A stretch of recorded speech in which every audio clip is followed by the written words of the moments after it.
उधर महाराष्ट्र के नासिक में मराठी भाषा के विवाद में एक प्राइवेट कोचिंग सेंटर के शिक्षक की पिटाई कर दी गई। शिक्षक से मारपीट करने वाले राज ठाकरे की पार्टी एमएनएस के कार्यकर्ता बताए गए। शिक्षक पर कोचिंग सेंटर में मराठी में बात करने वाले छात्रों को बदतमीज कहने का आरोप लगाया गया। उसकी खबर मिलने पर उन लोगों ने वहां पहुंचकर हंगामा कर दिया और उन लोगों ने वहां पहुंचकर पहले शिक्षक को बुलाया, फिर वो उनसे मराठी में बात करने के लिए कहने लगे। उस दौरान उनके साथ मारपीट भी की गई। मराठी बोल येत नाही का मराठी तुला? लेकिन इस दौरान वो शिक्षक अपने ऊपर लगे आरोपों को नकारते रहे। मला लाज नाही वाटत असं बोलायला? शर्म कर ना। मैंने ऐसा कुछ बोला ही नहीं है। बोला नाही?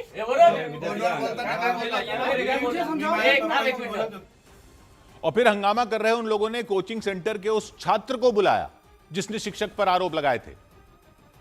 हिंदी में क्या बोल रहे हो? वैसे ये कौन सी लैंग्वेज में बोल रहे हो? हिंदी में बोलो, मेरे को नहीं समझ ही मत होती तुझी वाली।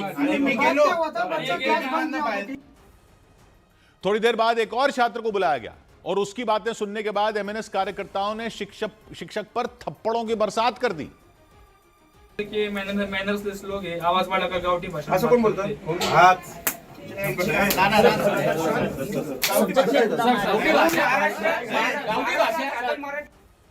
लेकिन उसके बाद भी हंगामा कर रहे उन लोगों का गुस्सा शांत नहीं हुआ। उन्होंने वहां पढ़ाने वाले दूसरे शिक्षक को भी धमकाया और इस्तीफा देने की चेतावनी दी।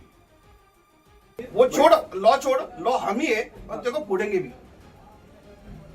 तुम्हाला शिक्षक क्या करना है? आत्ताच्या आत्ता रिझाइन दे तुझा। आता दे। और उस शिक्षक के नौकरी छोड़ने के बाद उन लोगों ने हंगामा खत्म किया। साथ ही कोचिंग सेंटर के प्रशासन को भी दूसरे राज्यों के शिक्षकों को रखने को लेकर चेतावनी दी। सौभाग्य की एक बात है कि महाराष्ट्र में मराठी को लेकर कोई भी आकर धमका कर जा सकता है क्या? अपने आप को राज ठाकरे की पार्टी के कार्यकर्ता बताने वाले लोगों ने अब नासिक में एक प्राइवेट कोचिंग सेंटर के टीचर से इस्तीफा ले लिया कि वो एक मराठी बच्चे को डांट रहे थे, मराठी भाषा का अपमान कर रहे थे। टीचर कह रहे हैं उन्होंने ऐसा कुछ बोला ही नहीं और बच्चा क्लास में आया नहीं था इसलिए डांट पड़ी थी उसको। लेकिन उन लोगों को, टीचर को धमका कर उन लोगों ने इस्तीफा ले लिया। कानून की बात करने पर बोले कि इधर के हम हैं कानून मत बताओ मैं। अगर ये लोग उधर के कानून हैं तो डिक्लेयर कर दो कि ये लोग चलाएंगे। टीचर गलत भी हो तब भी ये कौन होते हैं कि टीचर को इस्तीफा देने पर मजबूर कर दें? कह रहे हैं कि नहीं चाहिए बाहर के लोग, तो फिर क्यों चाहिए महाराष्ट्र में निवेश? क्यों रोते रहते हो कि फला कंपनी को महाराष्ट्र में निवेश करना था, गुजरात में क्यों कर रही है, तेलंगाना में क्यों कर रही है, यहां क्यों कर रही है, वहां क्यों कर रही है? जो पैसा लेकर आए कंपनी उससे बोलते हो पहले मराठी में बोल। बस ये आम पब्लिक पर धौंस चलती है आपकी। वोट तो मिलते नहीं। अभी क्या उखाड़ लिया लोकल इलेक्शन में अगर इतना ही पब्लिक का समर्थन था तो? और कह रहे हैं कि कानून ही हम हैं। दुकानदारों को पीटते हो कि मराठी में बोलो, तो जाकर मराठी दुकानदारों को भी बोलो ना कि सिर्फ उन्हीं ग्राहकों को बेचे जो मराठी में बोले।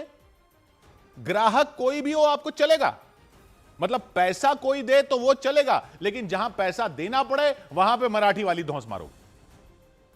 पुलिस ही बताए कि फिर कानून कौन है यहां पर। 100 बात की एक बात।